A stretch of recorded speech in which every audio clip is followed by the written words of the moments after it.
E aí galera, beleza? Como é que vocês estão? Meus amigos, o vídeo de hoje tá que tá. Como sempre, a gente abre o vídeo trazendo aquelas notícias positivas do nosso Brasilzão e depois já vamos falar do Molusco, que teve que lidar com a imprensa que trouxe duras verdades e ainda expôs, né, a crise que o PT enfrenta. No segundo tema, ainda tem uma pesquisa de intenção de votos no estado de São Paulo que eu acho que vai deixar vocês animados. Depois disso, não preciso nem explicar muito. Novidades da relação do Lulinha com a Rede Globo, né? Não consegue mais esconder, nova matéria na imprensa, etc.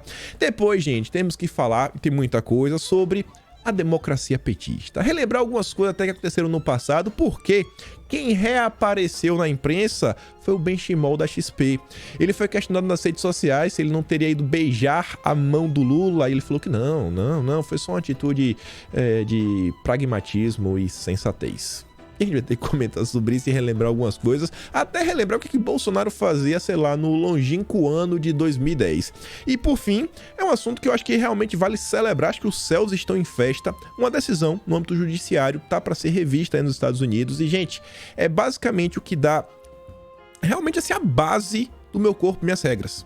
É a decisão que liberou o Meu Corpo, Minhas Regras lá, e é uma decisão que é usada ao redor do planeta, principalmente pela esquerda, né, para promover o ativismo judicial. Vocês vão entender o que é que está acontecendo. Na verdade, é uma tese aí que foi o caso do Wade em Roy. A gente vai comentar sobre isso, ainda tem coisas ligadas ao meio ambiente, coisas que estão planejando contra o Brasil, né, coisas ligadas a esse, enfim. Tem muita coisa para gente comentar no último tema e já vamos começar aqui, olha só. O Adolfo Sachida, membro do governo, né, do Ministério da Economia, nos informa que frente a fevereiro de 2021, o IBC-BR mostrou crescimento de 0,66%, acima das medianas das expectativas de mercado. Passo a passo e com a graça de Deus, seguimos em frente, né? Então a prévia do PIB avança e avança acima da mediana que o mercado esperava. E olha só isso daqui. Economia mostra melhora, mas situação segue delicada. Sempre tem que ter um mas. Tá virando diário, né? Mas, porém, entretanto, todavia, apesar... Parece até piada. O cenário continua difícil, principalmente devido à persistência e disseminação de pressões inflacionárias. Não, beleza. Mas mesmo o Grupo Valor, né, o Valor, que é do Grupo Globo, falando mas tá delicada, a confiança empresarial atinge 94,5 em abril. Segue crescendo. Parece que os empresários brasileiros não estão conseguindo ler a palavra mas que o Grupo Globo está tentando levar à frente, né? O Brasil só posta nota e dá risada. E aí, vejam só. O Adolfo Sachida, ele volta, e eu quero comentar aqui, na verdade, mostrar para vocês algumas coisas, né? Que eu acho que deve ser a turminha do mas. A turminha do mas. Ele traz aqui uma informação, é um fato, que o setor público tem maior superávit para fevereiro em 10 anos. 10 anos. A gente está falando de período de 10 anos, desde 2012. Maior superávit em fevereiro do setor público. Aí ele dá uma explicação bonitinha, e ele só fala o seguinte, ó. Começa aqui, ó. Faço um único pedido aos analistas econômicos, imprensa e formadores de opinião. Olhem os dados. Tira a emoção, tira a ideologia, olha os dados. Para o mês de fevereiro foi uma superávit em 10 anos. 10 anos. Vamos falar de dados? Olha isso daqui, né? Ele faz um pedido. Esse pedido não é aleatório. É porque a turminha do MAS segue crescendo. E para falar sobre isso, outra informação. Ontem aí o pessoal comentou bastante que a dívida pública, na verdade a dívida externa, a relação dívida externa em PIB está abaixo de 80%. Teve uma queda. E a dívida externa ela vinha crescendo, porque durante a pandemia se gastou demais, etc, blá blá blá blá blá blá blá blá blá. E ainda em 2020, o Paulo Guedes falou que a dívida iria baixar para abaixo dos 80%. Realmente já baixou, está em 78%. Aqui é um gráfico aqui do crescimento, basicamente durante o governo Bolsonaro. Você vê que, inclusive, ó, um menor valor, a gente está aqui, ó, dezembro, cadê meu mouse, senhor? Dezembro de 2019. O Brasil realmente estava tudo para deslanchar. Aí veio a questão da pandemia. E por que eu estou trazendo isso daqui e fiz questão de destacar o que o Adolfo estava falando? Olha só. Felipe Salto. Dívida pública pode chegar a 100% do PIB em 2022. Falou isso daqui em outubro do ano passado. Não, ele errou totalmente. Felipe Salto é esse cara aqui, ó. Gostei da atitude de Lula e de Alckmin. O horror que está aí uniu antigos adversários do campo democrático. Só vejo coisa boa. E hoje ele está à frente aí, né, do controle, gerenciando a questão econômica no estado de São Paulo junto ao Rodrigo Garcia. E só para mostrar, o Guedes falou, um mês antes dessa fala dele na CNN, ó, Guedes diz que dívida pública ficará abaixo de 80% do PIB até o fim de 2022. Sabe quem também falou que ia passar de 100%? O Pastore. Mesmo com o teto de gasto de 2021, dívida pública vai superar 100% do PIB, diz o Pastore. Pastore era o cara que estava montando o plano econômico do Sérgio Moro. O Moro falava que era o único cara que podia falar em nome dele no âmbito da economia. Você tá vendo como são as coisas? É isso aí que o Adolfo Sacheda tá falando. Cara, se atenham aos números. Aos números. Olha o que o governo vem entregando, vem fazendo. Não, é só narrativa. Eles erram todas. Todas. Porque não é análise, é torcida. O que essa galera faz é torcida. Ainda fala ainda mais de torcida no vídeo de hoje, né? Que já vai começar a falar do Lula e vocês vão ver. A torcida do filho da Miriam Leitão. Oh, tô com pena dele, mas a gente já chega lá. Luciano Hang traz a matéria da Isto É, nem comenta nada. Ele só coloca a manchete. Fake. A ONU jamais inocentou Lula. Aliás, nem mesmo o Supremo. Isto É independente. Parece que realmente é independente, né? Não faz parte da Isto É. O pessoal achou bem estranha essa matéria ontem, porque realmente isso foi aconteceu. No momento falaram que o Lula é inocente. Falaram, não, o Moro aqui agiu do jeito errado e a forma como o Moro agiu não foi correta, então a gente vai ter que julgar de novo. Ninguém falou que o Lula é inocente, não.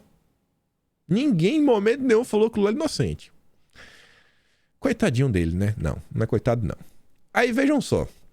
Outra verdade dura, e aí vocês entendem porque os petistas, a esquerda, está tão preocupada em revogar a reforma trabalhista. Só a matéria do Gadelha, né? Aliados de Lula culpam centrais sindicais por 1º de maio esvaziado. Aí tá lá no subtítulo. Para petistas próximos ao molusco, né? Centrais sindicais perderam a capacidade de mobilização nos últimos anos. Perderam, não foi? É porque acabou o imposto sindical. Tá lá, ó. Imposto sindical cai 96% em 2 anos, de 3,64 bilhões para 128,3 bilhões. Tá entendendo, né? Porque a capacidade de mobilização caiu. Vamos isso daí, Lei Rouanet, uma coisinha aqui, uma coisinha colar. PT, né? E aí, olha só, torcida. Essa aqui é sensacional. Na hora que eu vi a matéria de ontem, que é de cima, eu lembrava da matéria de baixo. Eu não cheguei a trazer em vídeo, mas eu leio as coisas e tem muita coisa que eu lembro. Vamos começar pela de baixo, porque assim é em ordem cronológica. No dia 26 de abril, semana passada, o Matheus Leitão, filho da Miriam Leitão, um torcedor petista, porque isso aqui não é jornalismo, análise exclusiva de pesquisas recentes, traz grande presente para Lula. Grande presente. Ou 9 pesquisas e um resultado muito animador para o ex-presidente. Sabe que pesquisas eram essas?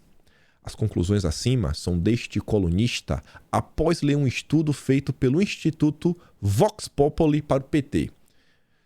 Tem algum instituto mais esquerdista do que o Vox Populi? Vai lá, torcedor, matéria de torcedor. Aí passou alguns dias até chegar ontem, né? 2 de maio. Olha o contraste. Nova pesquisa. É um pesadelo para Lula. Uai! Amigo, tem 9 pesquisas. 9, que é um resultado animador, um grande presente. Agora já virou um pesadelo? Entenda. Não, agora ele vai explicar.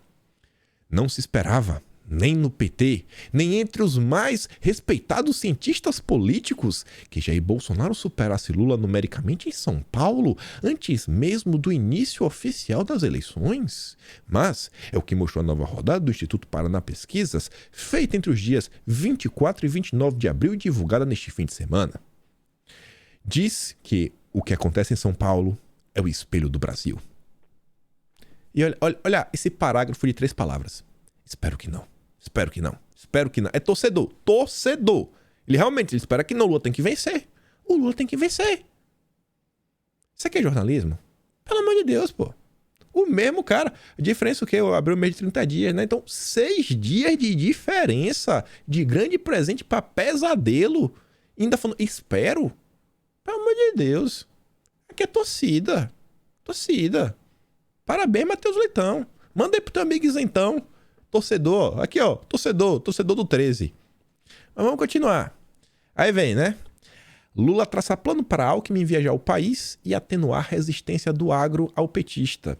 Eu vou relembrar hoje, até porque o agro deve manter, né, a rejeição que eles possuem pelo PT.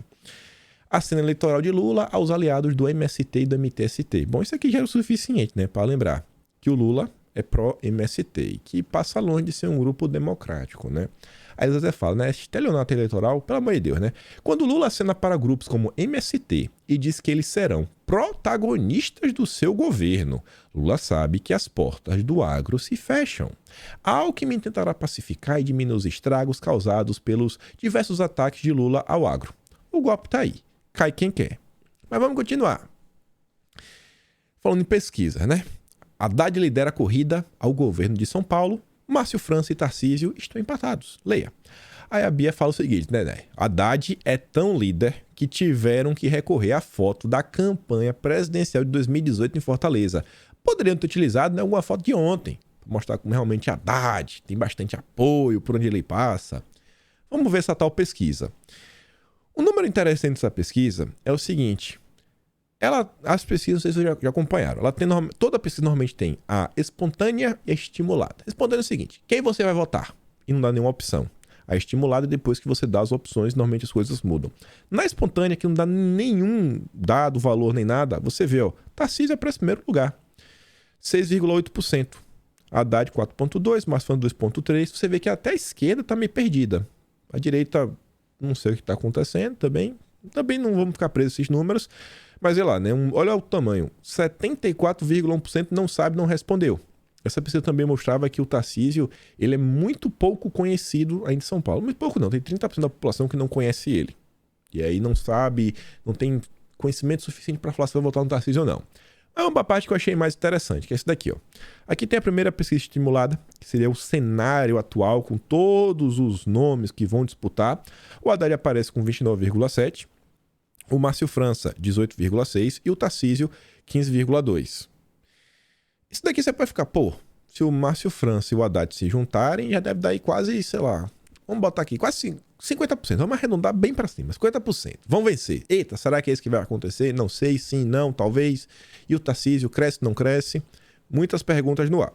Você vê, o Tarcísio está apontando 15%. Interessante.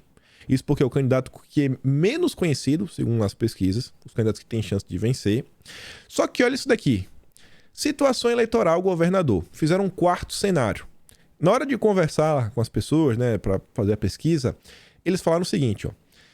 Fernando Haddad com apoio do Lula, falando, ó, o Haddad vai ter o apoio do Lula contra Tarcísio, tendo o apoio de Bolsonaro, e o Rodrigo Garcia com apoio do Dória. Colocou esse cenário. Diante desse cenário, falando, ó, esse aqui é o candidato do Lula, esse aqui é o candidato de Bolsonaro, esse aqui é o candidato do Dória. O Tarcísio aparece 1,5% atrás. Aí quem já está trabalhando, ó, com 31,6% a 30%. Uma porcentagem altíssima de voto nenhum, branco e nulo, e que ainda não sabe, tá ali, né? 6,5%. E eu não sei, eu quero acreditar que esse 9,2% aí que o Rodrigo Garcia tem, eu acho que tá muito mais tendencioso a migrar pro Tarcísio do que migrar pro Haddad. Eu acho que aquela turma, né, prudente, sofisticada, de São Paulo, blá, blá, que eu acho que não gosta muito também do PT não, né? A turma do PSDB que tem há muito tempo. Mas vamos continuar. Essa pesquisa também trouxe alguns dados interessantes no que diz respeito ao Senado. Senado. Não tá bom. Não tá bom. Você vê, ó. Cenário com Moro, Márcio França, Datena, etc. O Datena aparece liderando. O Moro em segundo lugar. E nesse cenário, se esses números tiverem realmente assim, alguma relevância, tiverem realmente corretos, eu acho que o Datena derrete facílimo e o Moro tem tudo para crescer e levar. Já pensou Sérgio Moro no Senado por 8 anos, ao lado do Randolfo Rodrigues, que é amigo dele. Complicado, viu? Se o Moro não estiver na disputa, o Datena dispara 34,5%, seguido do Márcio França, com 10%, Milton Leite com 6,5%, Dizem Maguti com 2,6% e Ricardo Melão com 0,6%. Acho que independente disso, nomes aí que pouco mais à direita, tipo Ana Pascoal, ou um nome assim mais à direita seria Anísio. Muita gente já falando, nunca vejo assim nas redes sociais, falando da Anísio, aparece ainda lá atrás. Então, Estado de São Paulo, eu acho que a direita ainda carece de um nome para o Senado. Mas vamos continuar. Falei para vocês que a crise no PT tá crescendo, né? E não para. Aí ontem a imprensa teve que comentar sobre isso, tá falando o que é que o Dirceu anda orientando. Dirceu diz que PT precisa mudar urgentemente a campanha de Lula. Não é que tem que mudar não, tem que mudar urgentemente. Durante a reunião com petistas em São Paulo, na segunda-feira, Dirceu se disse preocupado com os rumos da campanha de Lula. Principalmente 2 pontos: a demora do partido em definir seus palanques nos estados e a dificuldade que a legenda tem tido em passar a mensagem do que seria um futuro governo petista. Não é que eles não conseguem contar o que é que o Lula planeja. Não é isso. Não é isso. O temor que o Dirceu tem é que está deixando realmente muito claro o que o PT vai fazer. O Lula não está conseguindo enganar. Esse é o ponto. Não consegue enganar. Quais são as verdadeiras intenções? Ele tem que esconder. Então o Lula está deixando bem claro, né? Estão ligados a meu corpo, minhas regras, classe média, censura, um novo banco central, né? Sul-Americana, nova moeda, revogar a reforma trabalhista. Então o pessoal não está sabendo esconder. O cacique afirmou que, apesar do cenário eleitoral atual mais favorável a Lula, segundo as pesquisas, é preciso que os petistas não se iludam e estejam preparados para uma dura disputa contra Bolsonaro.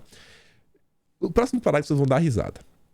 Diante disso, ele diz acreditar que a campanha deveria mudar urgentemente e focar em conquistar o eleitor mais pelo projeto em oposição ao governo atual do que pelo legado do PT. O Dirceu falou que o cenário está favorável para o Lula. Quer ver quão favorável o cenário está? Segundo a análise do Dirceu. Olha como está favorável. Dirceu disse que calcula que para Lula ganhar a eleição seria preciso empatar em São Paulo, que Bolsonaro já passou na frente. Então, olha como tá fácil. Empatar em São Paulo, obter 3 milhões de votos em Minas, né, a mais que Bolsonaro, e mais 1 milhão no Rio de Janeiro.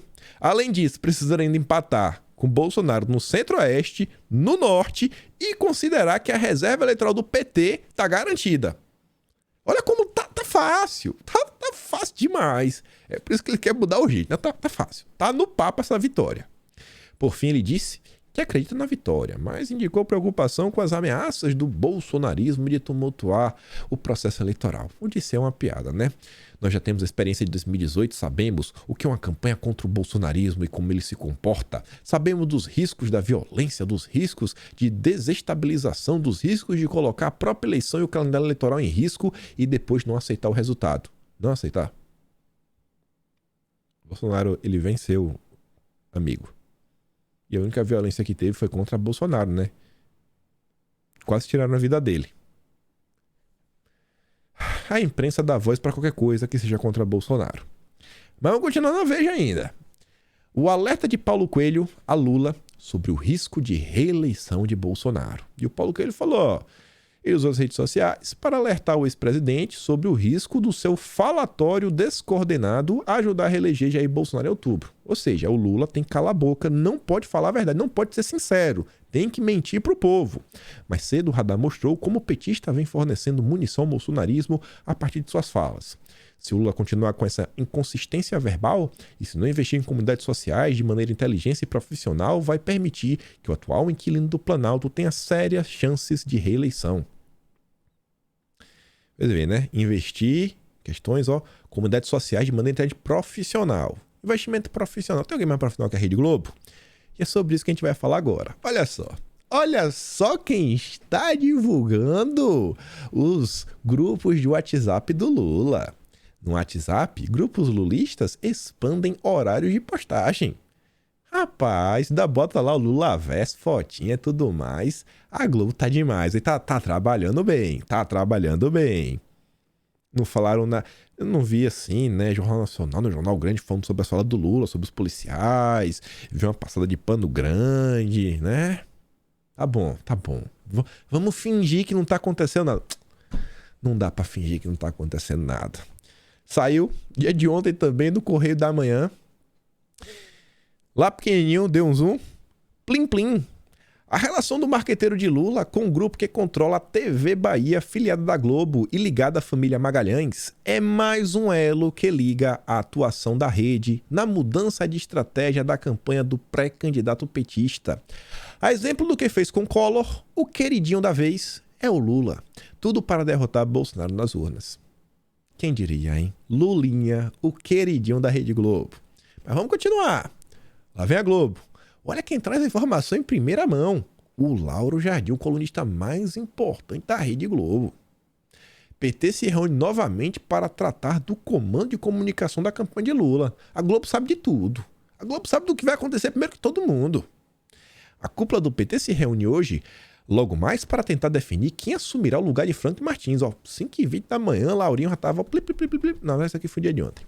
Como chefe de comunicação da campanha de Lula. Na sexta-feira, o mesmo grupo se encontrou para tratar do tema, mas o martelo não foi batido. No partido é dado como certo de que hoje não passa essa decisão. O fato é que faltam 5 meses para as eleições e um lugar estratégico na campanha de Lula está não só vago. Mais do que isso, há uma crise na comunicação. E quem tem para ajudar, né?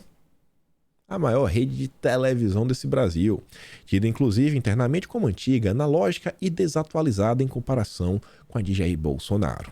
E aí vejam só. Gestão de Rui Costa gastou 1 bilhão com publicidade. 1 bilhão. Um governador.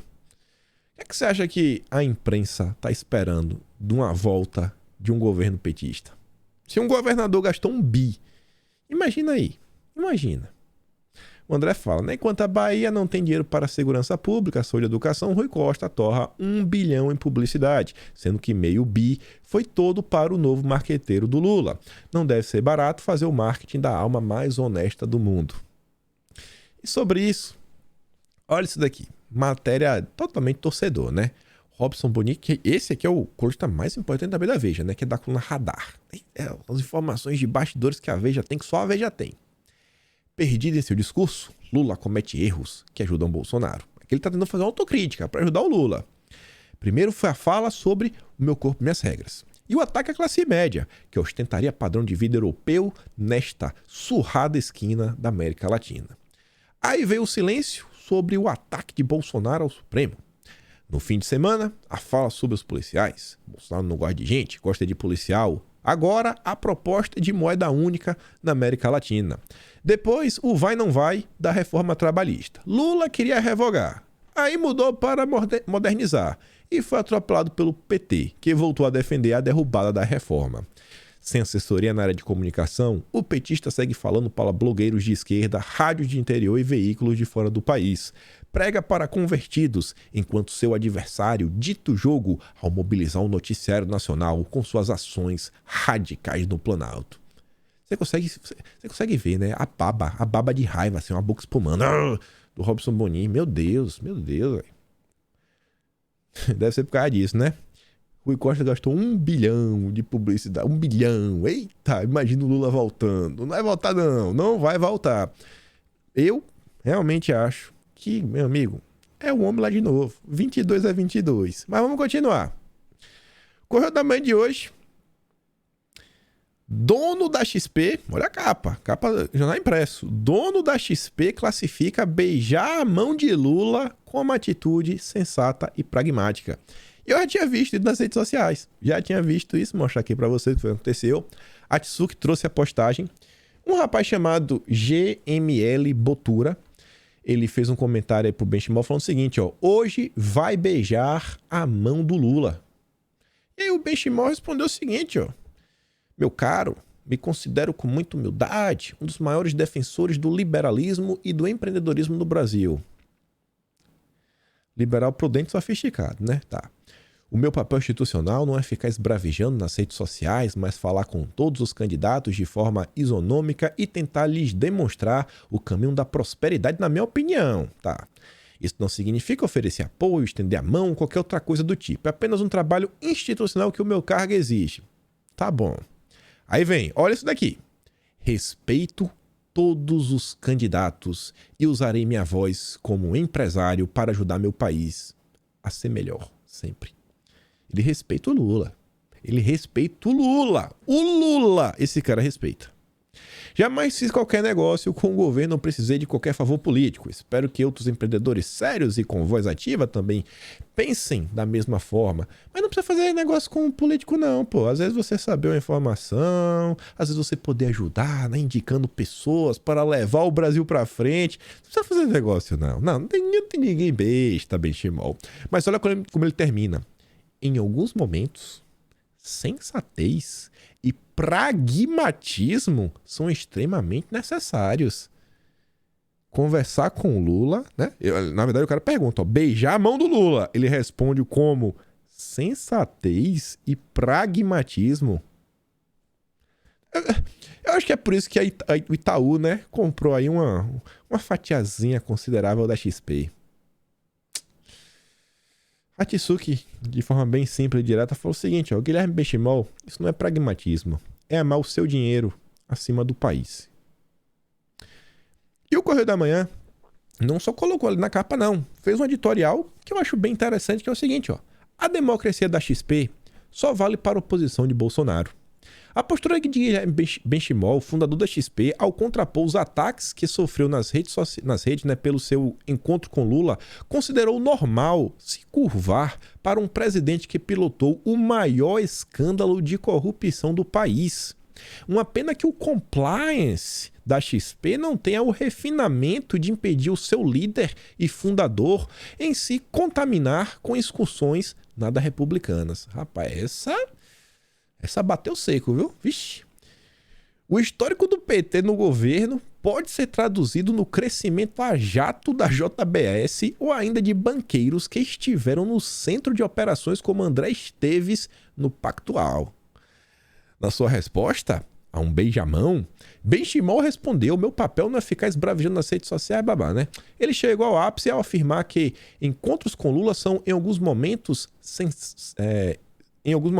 sensatez e pragmatismo. Nada demais para uma empresa que tem relação com Itaú, instituição da acionista que sempre esteve de mãos dadas com o petismo. Se a discussão de Benchimol com Lula é uma realidade, não há, porém, nenhum pedido de encontro com o atual presidente da República e também pré-candidato à reeleição. Com Bolsonaro ele não procura, né? Bolsonaro ele não procura conversar. O Paulo Guedes não é liberal, não é empreendedor. O Midas da XP limita sua agenda à oposição ao bolsonarismo. Esteve com João Dória, com Eduardo Leite, faz parte do coro do sistema que deseja tirar Jair Bolsonaro a qualquer custo da presidência. Em Brasília, existe um presidente que luta contra o sistema e trouxe para o país o expurgo da corrupção. Como cidadão, Benchimol vota e fala com quem quiser. Como gestor de uma instituição financeira, eleger com quem fala traduz muito as preferências que podem afetar o seu negócio. Beijar a mão de Lula ou render a sua articulação pré-eleitoral é um ato político. Assuma o seu gesto e não o camufle como interlocução democrática, já que ela é seletiva e só abre a porta para o lado da oposição. Fica cada vez mais evidente as forças que Bolsonaro enfrentará nas urnas em 2022. Baita editorial, viu? Meu amigo. Vai lá, Benchimol. O sensato. Sensato e pragmático. E aí, vejam só. Conversar com Lula é sensatez? Pragmatismo? Vamos relembrar algumas coisas do passado petista e começando com um vídeo que viralizou nas redes sociais, né? A Thalia Petroni do PSOL, ela foi aí questionada por uma jornalista e ela não soube meio que como responder. Escuta isso daqui. Na história jurídica, não se tem conhecimento de um indulto graça, que chama, no caso específico, tão personalista como feito pelo presidente da República. Mas no caso do César e Battisti, por exemplo, que foi um indulto também concedido pelo ex-presidente Lula. No meu ponto de vista, são fatos totalmente diferentes. Mas o que é pior? Um criminoso que assassina 4 pessoas ou uma pessoa ter uma opinião e... Por mais que eu não concorde também, e você também não, é uma opinião. Bem rapidamente, que eu tenho que voltar, porque a ordem do dia já começou. Sentiu. O objeto da nossa conversa aqui é o decreto que trata do Daniel Silveira. E aqui, o que eu estou dizendo para vocês é que, do nosso ponto de vista, não é possível conceder um indulto para uma figura que o tempo todo ultrapassa as fronteiras democráticas. Sentiu, gaguejou, ficou perdida, fugiu pela tangente. Não, é o nosso objeto da conversa, é o Daniel Silveira, blá blá blá. Gente, o passado do PT é recheado, né, de coisas, meu Deus, de Celso Daniel, Mensalão, Petrolão, vários escândalos, mas pragmatismo e sensatez. Mas vamos continuar. No dia de ontem, tava eu passando aí pelas redes sociais e me deparei com um vídeo que eu me perguntava, né, cara, o que é que eu tava fazendo quando isso estava acontecendo. Isso daqui foi no ano de 2009, 2010. Eu falei, pô, eu tinha acabado de terminar o ensino médio, terminei o ensino médio em 2008. Eu falei, realmente, né, como várias coisas aconteceram no Brasil. E assim, acho que grande parte da população, acho que vários de vocês, muita gente pode ter acompanhado na época, achado um absurdo, mas muita gente na época, cara, tava completamente perdido. E vejam só, a Soraya, ela trouxe aqui um vídeo do que o PT tentou fazer via decreto, que era o Plano Nacional dos Direitos Humanos. E ela aqui traz um vídeo, na época na TV, que pede a informação do Ives Gandra. O Ives Gandra, à época, fazia alguns comentários, né? E eu vou mostrar pra vocês o que é que o PT estava defendendo. Obviamente esse vídeo, na íntegra, tá lá no canal do Telegram pra vocês assistirem, né? Bonitinho. Mas vamos escutar isso aqui juntos. Olha só. Da ministra da Casa Civil, Dilma Rousseff, virtual candidata do PT à presidência da República, dos ministros da Justiça, Tarso Genro, da Comunicação Social, Franklin Martins, e dos Direitos Humanos, Paulo Venucci. Franklin Martins, né? Esse aí que tá saindo agora.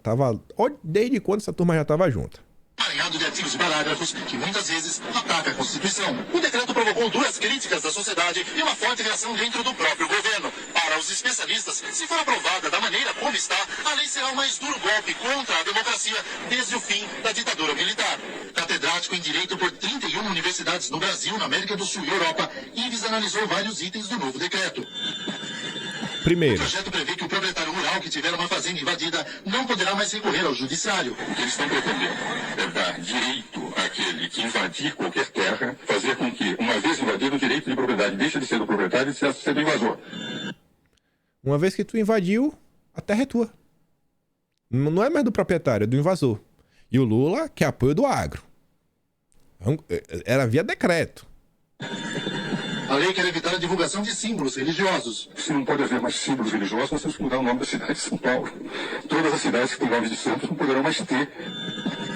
Símbolos religiosos. Aí o Lula, ele quer apoio dos evangélicos, ele quer apoio dos católicos, ele quer apoio dos cristãos. Isso daqui é sensatez e pragmatismo. Vamos continuar. Taxação sobre grandes fortunas. Será criada uma comissão para controlar o conteúdo dos Vai esse aqui primeiro. No momento que se elimina a liberdade de imprensa, nesse momento nós estamos perante, efetivamente, o início de uma ditadura.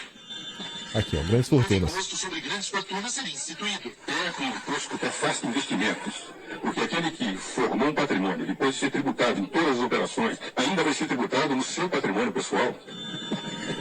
As prostitutas contariam com direitos trabalhistas e carteira assinada. Isso não é profissão. Na prática, o que os verdadeiros direitos humanos é tirar dessas moças o que elas estão fazendo e dar profissões dignas a elas.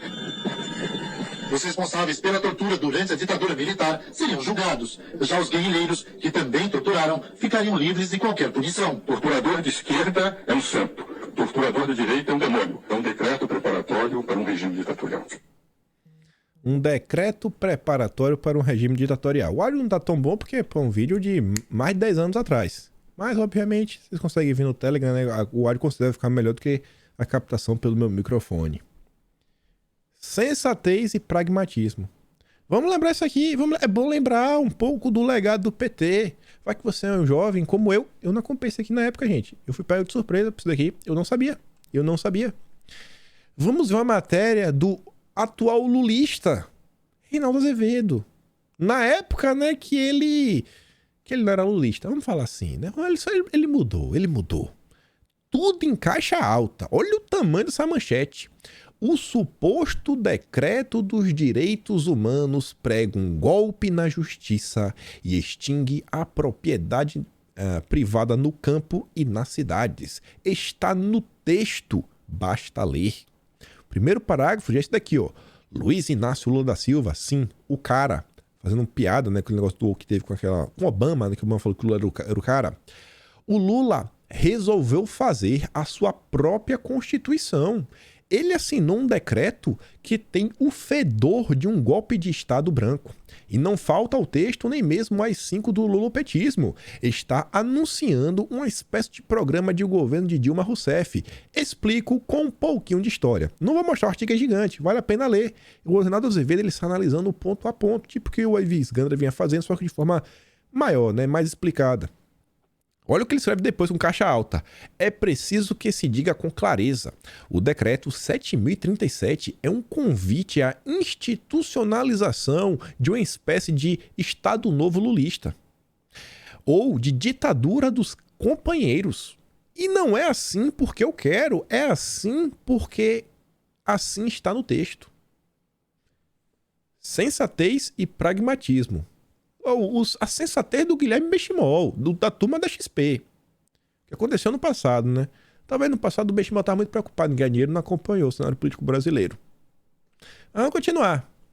Na época que isso aconteceu, teve forte reação de uma parte do Congresso.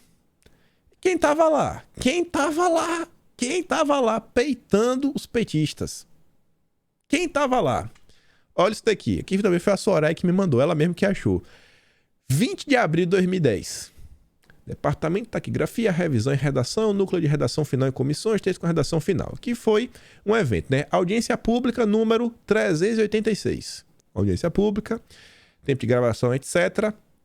Com Paulo Vanucci, ministro titular da Secretaria Especial de Direitos Humanos. Qual é o assunto principal? Debate sobre o 3º Programa Nacional de Direitos Humanos, PND3. E quem aparece? O homem. Deputado Jair Bolsonaro. Vou mostrar aqui algumas falas dele na época. Senhor presidente, eu preciso de 8 minutos, como o deputado Ivan Valente, por uma questão de democracia, já que se fala tanto em democracia e direitos humanos. Primeiramente, o ministro não me convenceu. Prefiro ficar na linha do constitucionalista Ives Gandra Martins, que em matéria publicada no Correio Brasiliense, Flerte com o Totalitarismo, diz que a proposta, caso aprovada, nos levaria a um regime semelhante aos da Venezuela e da Bolívia. Adiante, diz Ives Gandra que guerrilheiro, cara de esquerda, quando tortura é do bem, quando é militar é do mal, que foi exatamente o final do vídeo que eu mostrei para vocês. Ficaria também com o ex-ministro do Supremo, Carlos Veloso, que disse que essa sua proposta é uma tolice e enfraqueceria o judiciário. Olha só, o PT enfraqueceu o judiciário. O PT, Partido Democrático, né, que não questiona o judiciário. Tudo sobre Fidel Castro, palavras não vão levar a nada. O meu grande questionamento aqui, acompanho o Ives Gandra Martins, é que o projeto tem que ser derrotado como um todo. Não dá para passar esse projeto do PT de jeito nenhum. Comissão da Memória e da Verdade. Eu quero a memória e a verdade, mas não a comissão indicada por Vossa Excelência, como está aqui, integrante da Casa Civil, do Ministério da Justiça, da Secretaria Especial de Direitos Humanos, da Comissão de Mortos Desaparecidos, representante da sociedade civil, etc. Isso aí não é verdade. Quero uma comissão paritária. E o ministro Jobim não nos respondeu sobre isso, mandou que eu emendasse o projeto. O Nelson Jobim, que está aí discutindo o semipresidencialismo, né? Extremamente inteligente, promoveu aquele almoço do Lula que foi o Henrique Cardoso. Olha ele lá. Olha ele. Eu não tenho força para emendar o projeto desta casa. Tava lutando quase que sozinho. Queremos a verdade, queremos saber, por exemplo, onde Dilma enfiou os 3 milhões de dólares que roubou da casa de Ademar, no Rio de Janeiro. Querendo saber, né, onde ela colocou esse dinheiro, querendo saber onde seu comparsa Carlos Mink, aí cortaram o Bolsonaro e tudo mais. Mas olha só. Aí querem falar, Bolsonaro, sei que. O cara, ele sempre foi oposição ao Lula. Já a imprensa tem que pegar o Dória e fabrica. Não, nasce o anti-Lula, nasce isso daqui, nasce aquilo. Não, agora tem humor, agora tem isso. Não tem, cara. São todos iguais. Tá aqui, ó. Quem sempre tentava levar as pautas à frente, né? De forma bem clara. Vamos continuar. Vamos continuar aqui de um assunto que envolve a esquerda e que eu acho que pode ser um ganho gigante para todo o planeta, de verdade. Por quê? Olha só. Dá play aqui no áudio para vocês, só num pedaço. Eu vou adiantar aqui, botar uns 20 segundos, a gente nem vai ouvir todo. Olha isso daqui para você entender. Quebra de confiança Aborto no país. Voltamos a Nova York, ao vivo, com a nossa correspondente Heloísa Vilela, que traz as informações sobre o vazamento dessa informação super importante. Heloísa, conta mais detalhes pra gente. Olha isso. Pois é, Carol, uma informação que agora é só o que se fala em todos os sites de notícia aqui dos Estados Unidos. Ela saiu, não tem nem 20 minutos. A CNN não conseguiu confirmar a veracidade desse rascunho, mas ele mostra o voto da maioria, que foi escrito pelo juiz Samuel Alito. Esse rascunho teria circulado em fevereiro e só deveria ser divulgado no final de junho. É claro que até que ele seja divulgado, alguns votos podem mudar, mas ninguém acredita que isso possa acontecer por causa da formação bastante conservadora da Suprema Corte Americana hoje. Nesse rascunho desse voto da maioria, o juiz Alito diz que em nenhum lugar da Constituição se fala em aborto, que essa lei deve ser revogada. Ela foi adotada em 1974, e ele diz que essa decisão deve voltar para os representantes do povo, dizendo o quê? Que ela deve voltar para os estados. As assembleias estaduais é que devem decidir, jogando aí mais de 40 anos para trás uma decisão que federalizou o direito ao aborto. Tá entendendo, né? Não vai ser via judiciário. Não tá na lei. Vocês querem isso? Que as assembleias estaduais, então, coloquem isso na lei. Que a Assembleia Estadual coloque isso na lei, amigão. Não vai. E você vê, não, olha só. Primeiro, algumas coisas interessantes. O judiciário não tá falando sobre isso. Não era pra sair, vazaram. Você vê que o judiciário ia se apenas, como é que eu posso falar, né?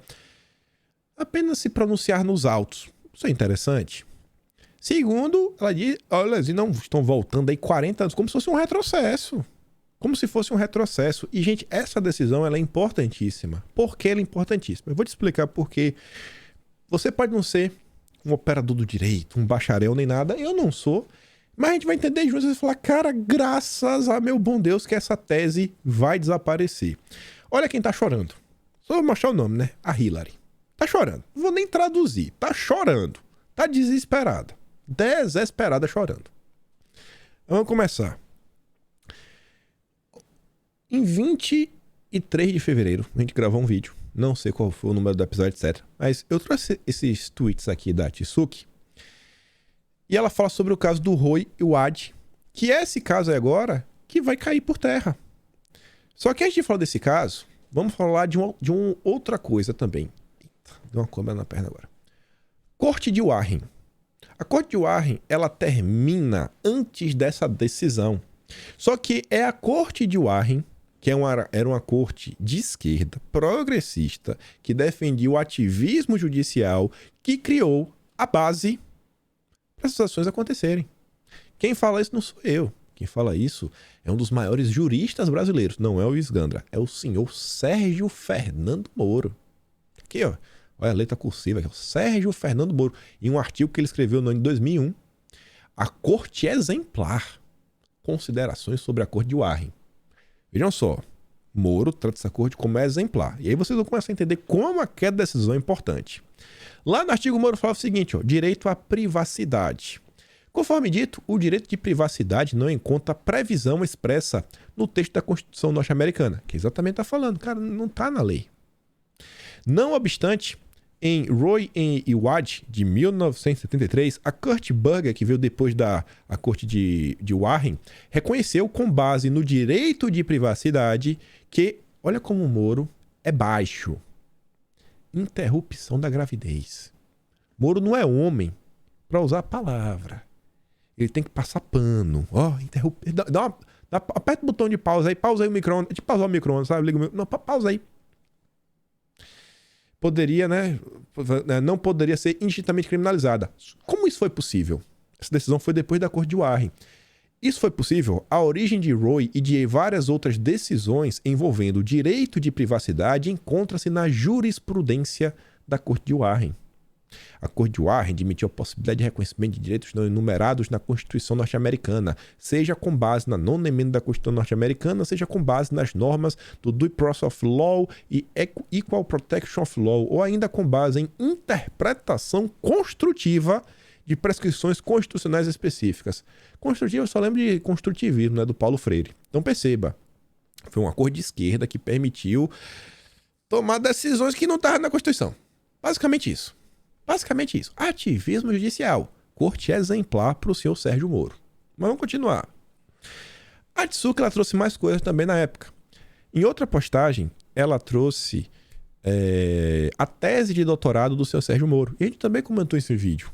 Vamos agora analisar, para vocês entenderem o peso dessa decisão, de cair esse negócio dessa decisão do Roe e Wade. Na página 21, Moro começa falando da Corte de Warren. Ele tem uma fixação nisso, né? Porque o Moro, ele é um cara que ele não está satisfeito como o judiciário funciona hoje. A produção da Suprema Corte norte-americana durante a Corte Warren é considerada a mais criativa. Olha, imagina, você tem um judiciário criativo. Realmente, conseguiu tornar lei coisa que não estava na Constituição. Realmente é muito criativo. Trata-se de corte ativista que buscou significativa mudança social com enfoque na proteção de direitos fundamentais. Nem vou ler o resto. Vou estar achando uma corte criativa que buscou fazer uma revolução, né, na sociedade através do ativismo judicial. Vamos falar de forma bem simples.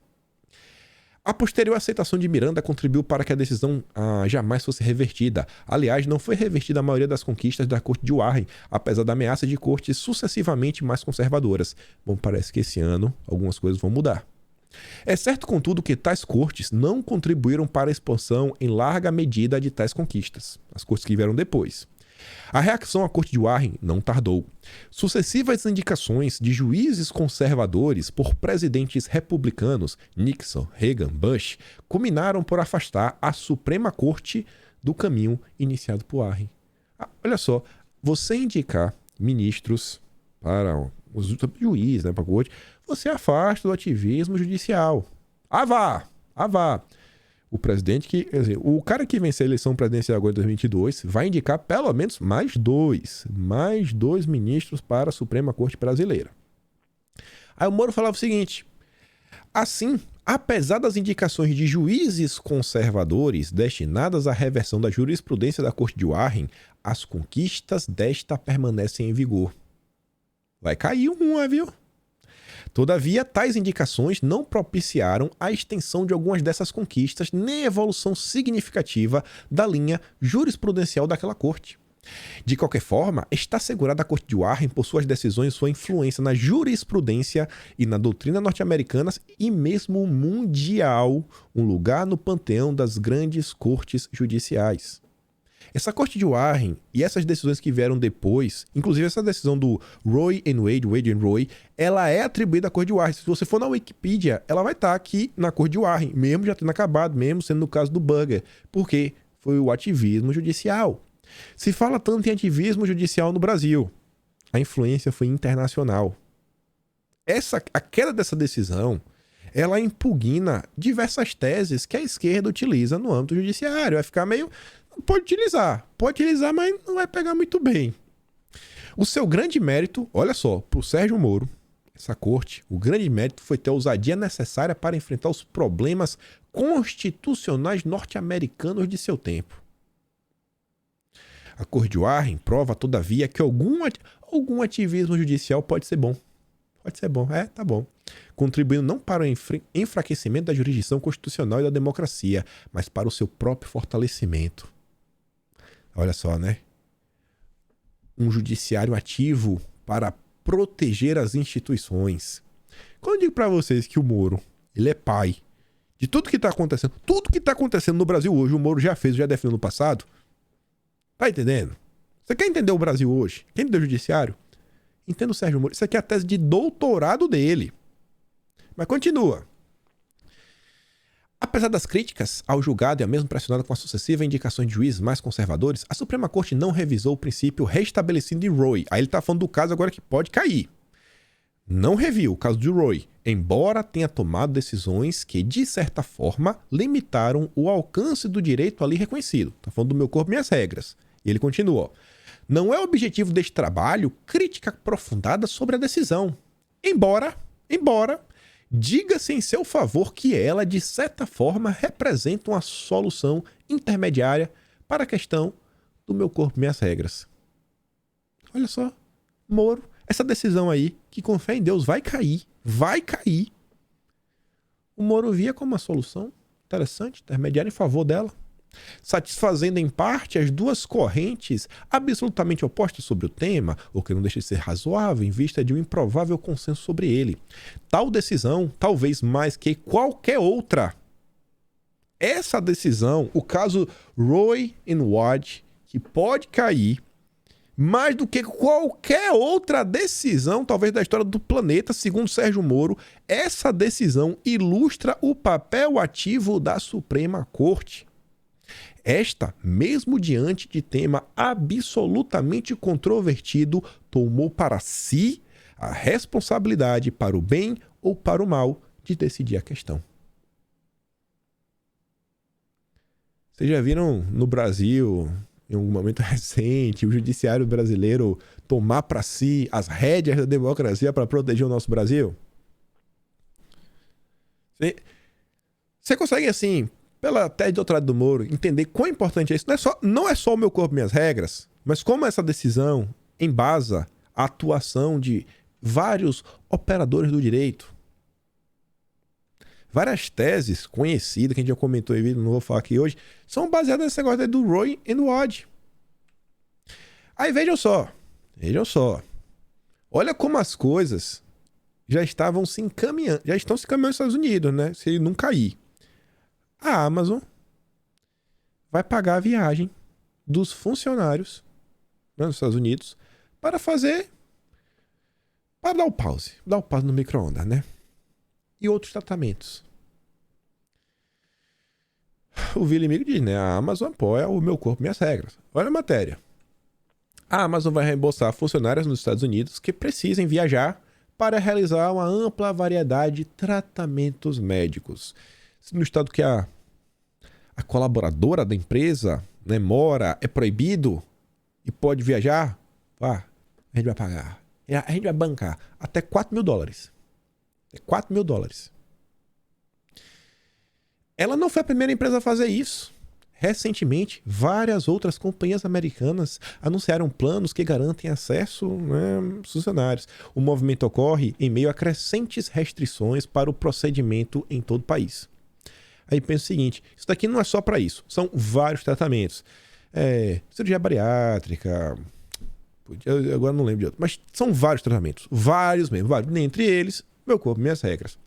Aí pensa o seguinte, isso daqui entra no âmbito, uma espécie de plano de saúde.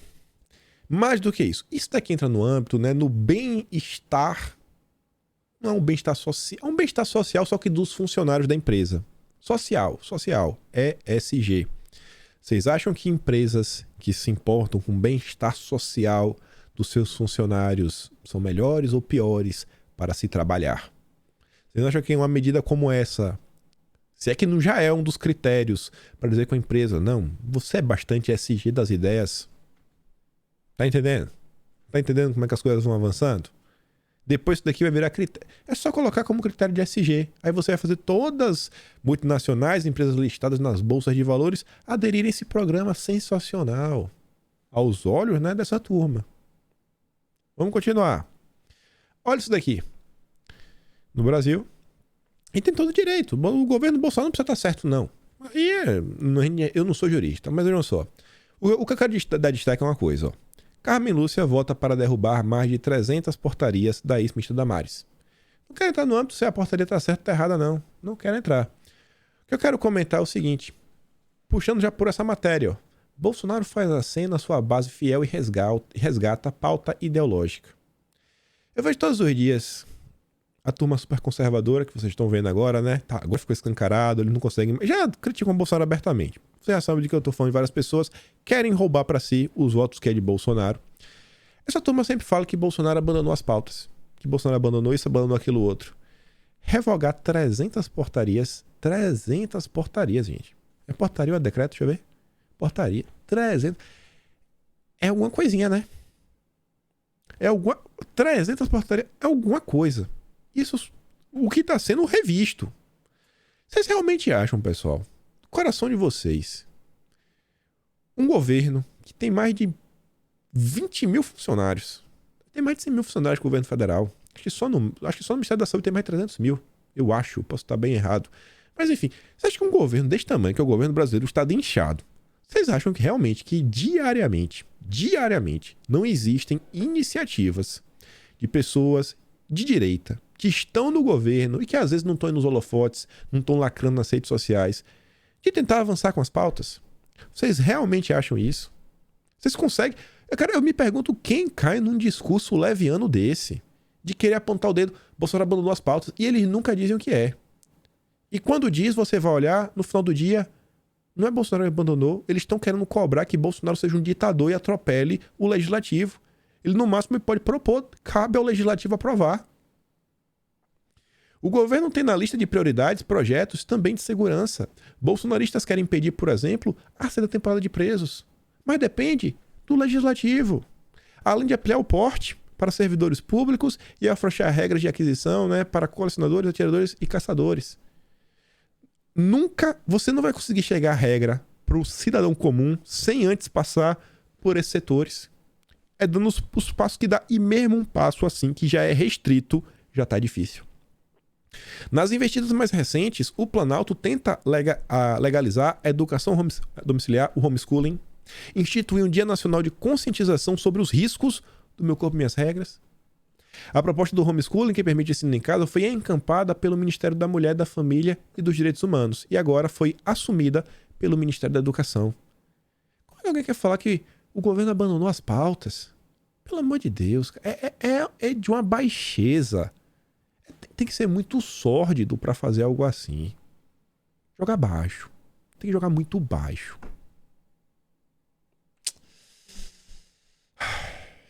E aí, vamos continuar. Falei que tinha um monte de coisa, né? Estamos aqui. Isso daqui é a última coisa que a gente vai falar. Que tinha muito mais coisa pra gente falar. A gente comenta no vídeo de amanhã. Mas vejam só. Esse texto aqui é um pouco comprido e requer explicação. Só a matéria do grupo falou. Mais um comissário não é da ONU agora, União Europeia, né? Toda a turma ONU, União Europeia, todo mundo querendo passar no Brasil, todo mundo querendo adaptar com o nosso país. E o Brasil é crucial pro Green Deal, né? O Acordo Verde. O Brasil é crucial. Tá bom. Em sua primeira visita ao Brasil, explicou os próximos passos da due diligence. Olha o que esse cara veio fazer. Uma legislação europeia que irá impedir que produtos relacionados a desmatamento de floresta e ecossistemas no mundo sejam importados. Produtos relacionados a desmatamento. Que produtos são esses? A gente vai comentar daqui a pouco. Vai ter um período de transição. A gente é bonzinho. Embora relutante em comentar os controversos projetos socioambientais que tramitam no Congresso, o comissário diz esperar que, se o Brasil deseja estar entre os líderes que darão o formato das agendas de clima e biodiversidade, tendo compromisso muito importante, blá blá blá, não coloque tudo em risco com legislações que, se adotadas, poderiam representar um recuo nestes compromissos. O Brasil não pode ser autossuficiente em fertilizante. Não pode. Não pode ter regularização fundiária. Não pode. Não pode facilitar o uso de defensivos agrícolas. Não pode. No Ministério de Minas e Energias, o comissário discutiu a mineração. O Brasil, olha só, né? Olha por que não pode avançar o PL 91.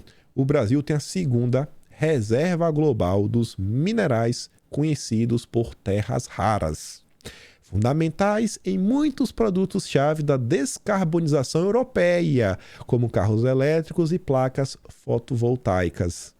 Muitos minerais encontrados nos ricos ecossistemas do Brasil podem ter papel crucial para implementarmos o Green Deal europeu. Eles dependem do Brasil para resolver a situação deles. Mas é importante para nós saber que as atividades de mineração serão feitas só depois de uma avaliação ambiental dos impactos que sejam legais e respeitem completamente os direitos dos povos indígenas. O que eu acho que esse cara está pensando é o seguinte: a empresa que vai fazer é da nossa turma? Quem vai extrair esse minério é da nossa turma?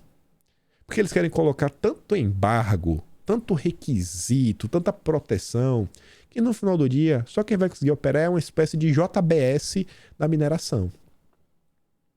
Não é nada de uma empresa europeia, né, que vai ter que fazer, porque no Brasil não vai ter nenhuma empresa apta a proteger o nosso ecossistema, que é tão importante para resolver o problema deles.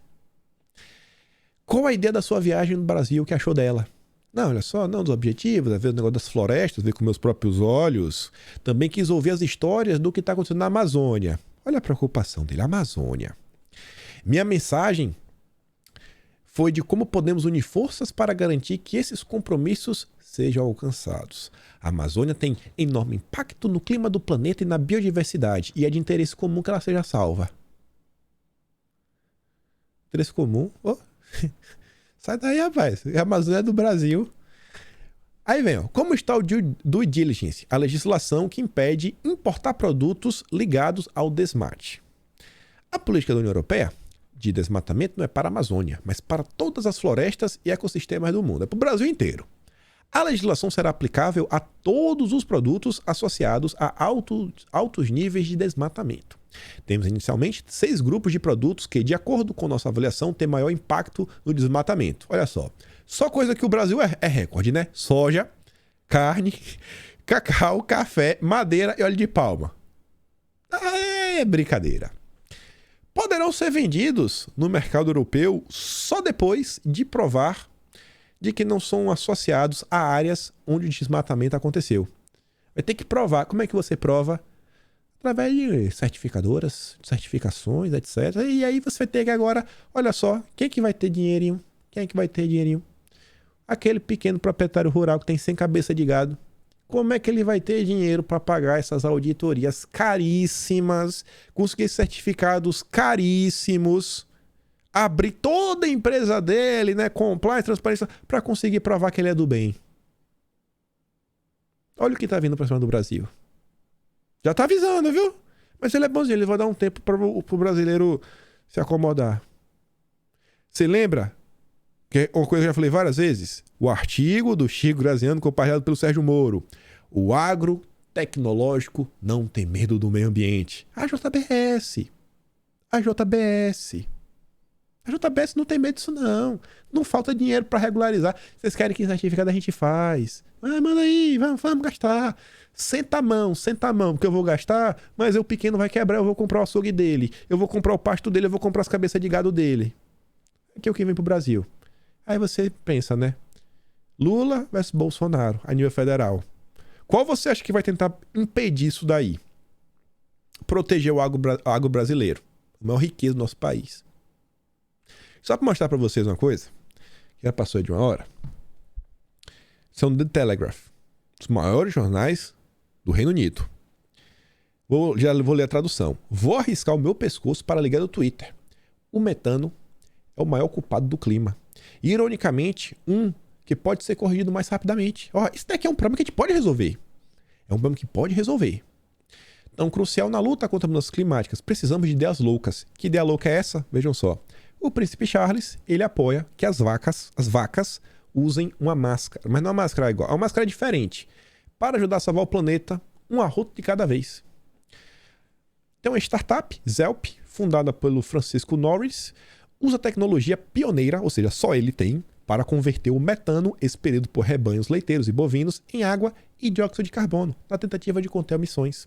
A empresa vem trabalhando com um dos maiores produtores de carne do Reino Unido, tipo a JBS, né? O agro tecnológico não tem medo do meio ambiente. Você já pensou se para você ter aquele certificado, né? Porque não é só desmatamento, é ecossistema. Você não pode desgastar o ecossistema.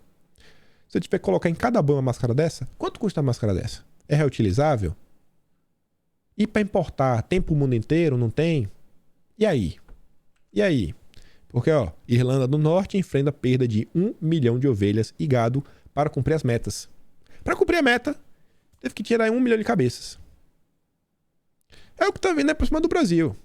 Olha o que tá vindo para cima do Brasil. Aí você, em outubro, vai decidir sobre isso daqui, amigo. Está pegando. Tem muito mais coisa pra gente comentar no vídeo de hoje, mas a gente comenta amanhã, muito mais coisa, Jana Pascoal, enfim.